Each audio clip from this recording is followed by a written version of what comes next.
கிடையாது. ஒரு கொலைக்கு ஒரு கொலை தான் தண்டனை. அவனை எடுத்துட்டு போய் 3 மாசம் 6 மாசம் கொடுத்துட்டு சமாதானம் படுத்திட்டு அவனை வெளியே விட்டுட்டு நாங்க என்ன நினைச்சிருக்கீங்க? தமிழ்நாட்டு மக்கள் என்ன நினைச்சிருக்கீங்க? பொதுமக்கள் என்ன நினைச்சிருக்கீங்க?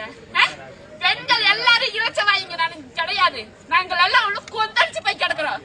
10 மாசம் கருவுல சுமந்து பேசாத வழி யாருக்கு தெரியும்? யாருக்கு தெரியும்?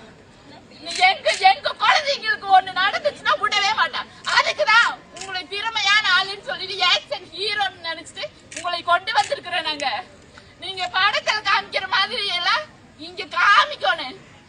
அதுக்குதான் எங்களுக்கு நீதி வேணும். நீதி இல்லைன்னா கோயம்புத்தூர்ல இப்ப சாயந்தரம் 4 மணிக்கு போராட்டம் பண்ணுவோம். எல்லாரும் பண்ணுவோம்.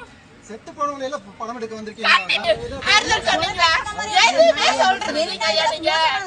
உங்களை நம்பிதான் எல்லாரும் ஓட்டு போட்டு மாபெரும் வெற்றியை மாபெரும் தமிழ்நாட்டு முழுவதும் மாபெரும் வெற்றியை கொடுத்திருக்கிறாங்க. ஏன் கொடுத்தாங்க?